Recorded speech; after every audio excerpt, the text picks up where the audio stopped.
इस वाले वीडियो में मैं कवर करना चाहता हूं क्या आपकी सक्सेस में सबसे ज्यादा इंपॉर्टेंट है, इंटेलिजेंस, हार्डवर्क या लक। शायद किसी ना किसी फॉर्मेट में तीनों के कॉम्बिनेशन चलते होंगे। पूजा कर लो, है ना, बादाम खाओ, इंटेलिजेंट हो जाओगे। बट मैं आपको सारी चीजें क्विकली अपने नजरिए से समझाना चाहता हूं। इसके बाद हम लोग एक वीडियो डालेंगे। श्रेया नाम के एक स्टूडेंट है, 676 स्कोर आ रहा है इस बार के नीट एग्जाम में, और अप्रैल में उसका फिजिक्स में 180 में से 50 मार्क्स आते थे, फाइनल स्कोर था 166। तो एग्जैक्टली हुआ क्या, मैं आपको एक पर्सपेक्टिव देना चाहता हूं। हमने आपको कंटिन्यूसली ये चीज बोली है, यहां पे देखिए, आपको वीडियो देखते हुए नोट्स लेने, या आप क्लासरूम कोचिंग में जा रहे हैं तो क्लासरूम में किसी ने पढ़ाया, साथ में आपने नोट्स लिए, आपको होमवर्क मिला और आपने इसी से रिलेटेड रिवीजन किया, समझने की कोशिश की। उसके बाद आपने जो आपको पढ़ाया गया उससे रिलेटेड एमसीक्यू प्रैक्टिस किया, एवरी 2 वीक्स मॉक टेस्ट दिया, और मॉक टेस्ट में आपको वीक एरिया पता चले और उन वीक एरियाज को आपने फिक्स कर लिया। अपना एक रिवीजन का प्लान जो है उसके तहत मैंने पहले एक वीडियो डाला हुआ है कि रिवीजन वगैरह कैसे ऑर्गेनाइज करना है, उसका लिंक वीडियो के डिस्क्रिप्शन में जाके आप देख सकते हैं। अब चीज क्या है, मैंने आपको क्या क्या बोला था जरा देखिए। मैंने आपको बोला था ऑन एन एवरेज यहाँ पे शायद 13 घंटे लग गए, यहाँ पे लेट से 3 घंटे लगे पर चैप्टर, यहाँ पे लेट से 7 घंटे लगे पर चैप्टर।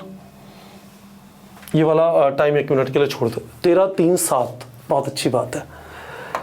अब मैं आपको ये कहना चाहता हूं, लेट से ये स्टूडेंट 1 है, स्टूडेंट 1, एक स्टूडेंट 2 भी है, 2 भी है, जिसको 13 की जगह 20 घंटे लगे।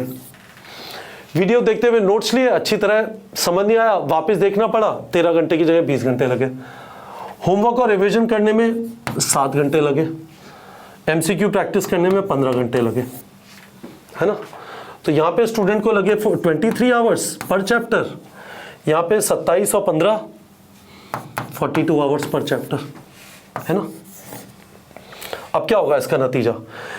इसका नतीजा ये होगा कि स्टूडेंट को प्रेशर फील होगा, लेट हो रहा है, सिलेबस खत्म नहीं हो रहा, बैकलॉग होना चालू हो जाएगा। तो इस सब का नतीजा ये होगा कि प्रेशर फील होगा,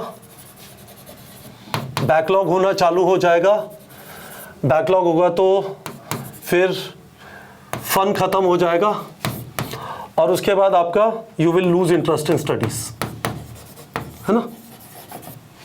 या फिर दूसरी चीज ये होगी, आप कहोगे मैं नहीं कर रहा, तो यहाँ पे 15 घंटे लग रहे हैं क्वेश्चन प्रैक्टिस में, इसकी जगह आप 7 घंटे करेंगे पर 50 क्वेश्चन ही प्रैक्टिस करेंगे। इसकी जगह 3 घंटे करेंगे, होमवर्क फिनिश नहीं करेंगे, है ना।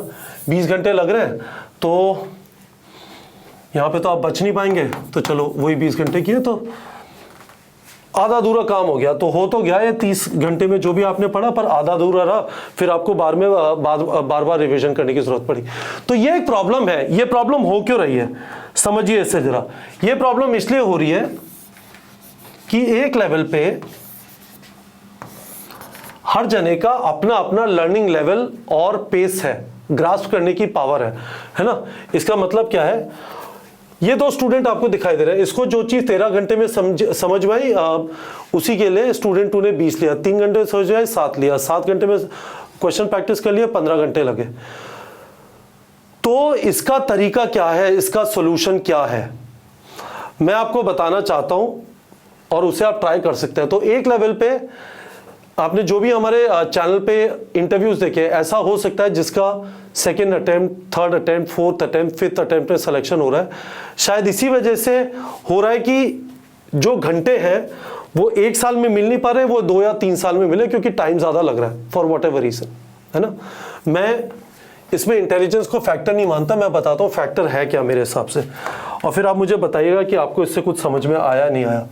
स्टूडेंट 1 है, स्टूडेंट 2 है, ठीक है, ऐसे सोचते हैं। Chapter 1, chapter 2, chapter 3, chapter 4,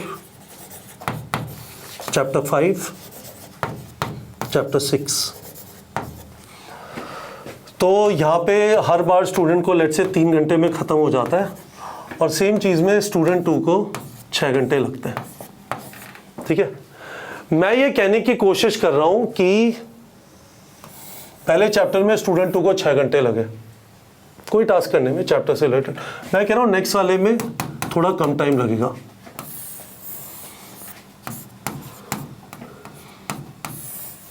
next वाले में और कम टाइम लगेगा।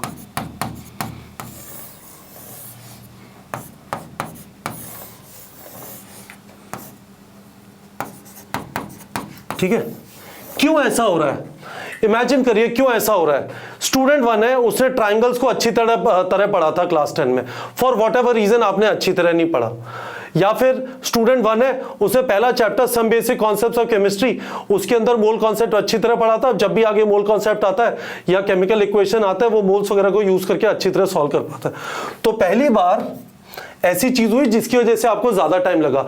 या फिर स्टूडेंट 1 है, वो बड़ा फोकस रहता है जब वीडियोस होते हैं, बिल्कुल ध्यान से समझने की कोशिश करता है, बिल्कुल अपने आप को शट आउट कर लेता है, शांत जगह पे पहुंचता है और प्रॉपर्ली नोट सीखता है, तो एक बार में काम हो जाता है। आपके साथ ये हुआ कि आप ऐसा कर नहीं पाए, पर अब आपको समझ आया कि यार मेरा बहुत सारा टाइम है ना, ये वीडियो देखते हुए नोट्स लेने और उसके बाद इसे वापस रिवाइज करने में जाना है, तो सुपर फोकस करना है। जब होमवर्क करने जाते हैं तो आपको ये समझ में आया कि यार मैं ध्यान से कर रहा हूं और ये कुछ क्वेश्चन अच्छी तरह सॉल्व कर लेता हूं, तो उसके बाद मैं होमवर्क को जल्दी कर पाता हूं। ठीक है, एनसीईआरटी जब रीड किया आपने पहली बार, तो आपने उसे हाईलाइट नहीं किया, कुछ नोट्स वगैरह नहीं लिए, पर आपको यह समझ आ गया मैं नोट्स ले लेता हूं तो नेक्स्ट टाइम कम टाइम लगता है।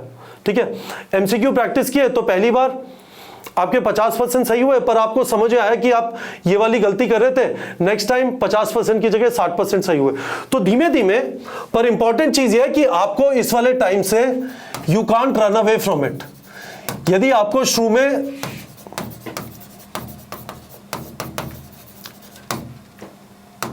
खुद को कंपैरिजन नहीं करना, इसका मतलब यह नहीं है कि ये बुद्धू है, जैसे भी बुद्धू लिखते हैं, बुद्धू कोई होता नहीं है क्योंकि, और ये इंटेलिजेंट है, ऐसा बिल्कुल नहीं है। इसका बस मतलब यह है कि ये वाला स्टूडेंट इससे पहले जो भी था, तो इसने कुछ अच्छी तरह चीजें की होंगी, हो सकता है इसको मौका नहीं मिला, पर वो मौका अब है, दे रहा है, दुरुस्त है, जब जागे तभी सवेरा, जो भी चीज सोच लीजिए। ठीक है, पर पेरेंट्स को, स्टूडेंट्स को खुद को ये टाइम देना पड़ेगा, कभी तो पाप धुलेगा ना।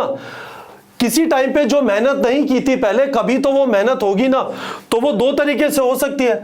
एक तरीका यह है first attempt, second attempt, third attempt, fourth attempt, 350, 450, 550, 650, है ना। आप 3-3 घंटे दे रहे हैं, जबकि आपको देने ये थे, तो आपको बचा हुआ अगले साल में करना पड़ा, क्योंकि वो अंडरस्टैंडिंग तो डेवलप हुई नहीं, आपको टाइम ज्यादा देना था। और जब फाइनली चमक गया तो हम यहां पे पहुंच गए। इसका दूसरा पर्सपेक्टिव ये है कि पहली बार आपको 6 घंटे लगेंगे 3 के मुकाबले, पर धीमे धीमे लिमिटेड चीजें ही है ना, जो आपने पहले पाप किया था वो धुल गया इस टाइम तक। हो सकता है 6 की जगह 10, 11, 12 चैप्टर में धुल जाए। ऐसा नहीं होगा कि 96 चैप्टर में हर एक में आपको डबल टाइम लग रहा है। ये कॉन्फिडेंस आपको रखना पड़ेगा, ये कॉन्फिडेंस आपको रखना पड़ेगा कि जैसे जैसे मैं चीजों को अच्छी तरह समझने की कोशिश करूंगा, तो इसका मतलब यह है कि यदि मैं लगे रहूंगा, ठीक है, जब तक समझ में नहीं आएगा, जब तक का मतलब क्या है, सुपर फोकस वन टाइम में वीडियो देखे, वीडियो देखते हुए नोट्स लिए, थ्योरी का काम खत्म हो गया। उस जगह पे आप पहुंच जाएंगे, पहली बार में नहीं पहुंच रहे, दूसरे, तीसरे, चौथे, 5वें, 7वें, 8वें चैप्टर में पहुंच जाएंगे। तब तक पेशेंस रखिए, जो टाइम की जरूरत पड़ रही है देते रहिए, क्योंकि कम से कम एक बार तो आप उस वाली चीज को साफ कर दे रहे हैं जो पुराना पाप है। ठीक है, सुपर फोकस लगे रहूंगा जब तक एमसीक्यू प्रैक्टिस में 90% प्लस करेक्ट नहीं होते। ठीक है, लगा रहूंगा जब तक मॉक टेस्ट के अंदर 600 प्लस स्कोर नहीं आता।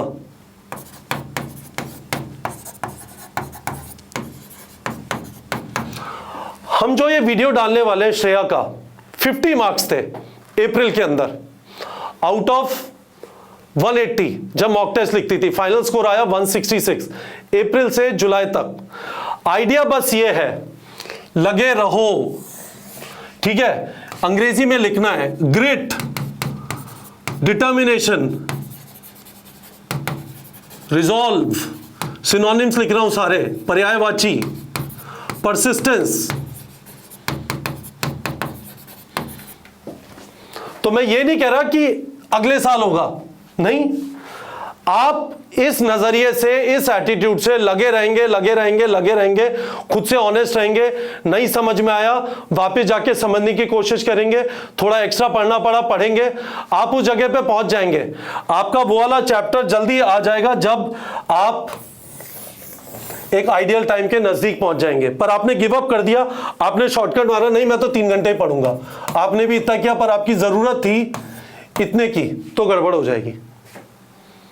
होपफुली आप लोगों को समझ में आया होगा मैं क्या बोल रहा हूं। मैंने ऐसे बहुत सारे एग्जाम्पल देखे हैं, मैं खुद को भी इन्हीं स्टूडेंट से मानता हूं जिनको धीमे धीमे चीजें चमकी, बट दैट इज ओके।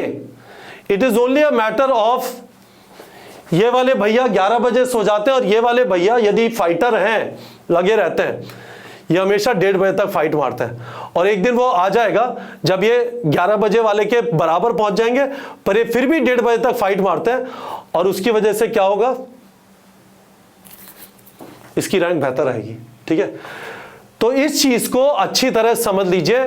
इसके बाद हम लोग एक वीडियो डालेंगे श्रेया का, पुणे से। मैं वापस बोल रहा हूं, आप सब लोग का फिजिक्स भूत है, दैत्य है, परेशान करता है, रात को सोने नहीं देता, राक्षस है। 50 नंबर आउट ऑफ 180 से 166 फाइनल स्कोर, क्योंकि वो लगी रही, क्योंकि उसमें डिटर्मिनेशन था, परसिस्टेंस था, रिजॉल्व था, पीछे नहीं हटी।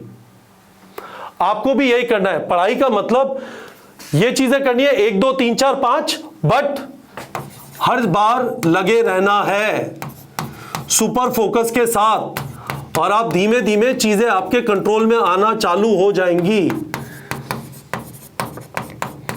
ठीक है, लगे रहना है, लगे रहना है, लगे रहना है, लगे रहना है ना।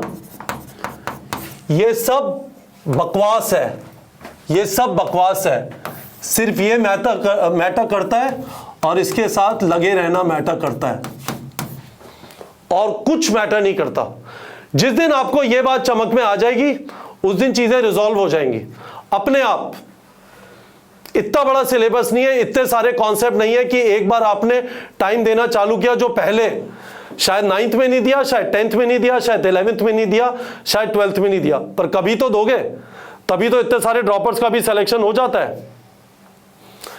जिस दिन आपने देना चालू कर दिया, जिस दिन आपने कहा हाँ थोड़ा एक्स्ट्रा लगे रहूंगा जब तक समझ नहीं आ जाएगा, खुद से ऑनेस्ट रहूंगा, तुक्का मारा तो कॉन्सेप्ट नहीं आता, वापस जाके समझने की कोशिश करूंगा, क्वेश्चन सॉल्व नहीं हुआ सॉल्यूशन देखूंगा, पर जब तक अच्छी तरह मोमेंट ऑफ इनर्शिया इस वाले एक्सेस पे निकालना नहीं आएगा, उल्टी सुल्टी बॉडीज का निकालना नहीं आएगा, लगा रहूंगा, चीजें हो जाएंगी guys. Best of luck to you. मैं ये वाला नजरिया आपको देना चाहता था। ये जो क्वेश्चन आता है ना, बच्चा मेरा बड़ा मेहनत करता है पर नंबर नहीं आते, शायद बच्चा मेहनत तो करता है पर जब लगे रहने की बारी आती है तो पीछे हट जाता है। जब वो पीछे हटना बंद कर देगा, आगे आ जाएगा, उसका सिलेक्शन भी हो जाएगा। ठीक है बच्चों।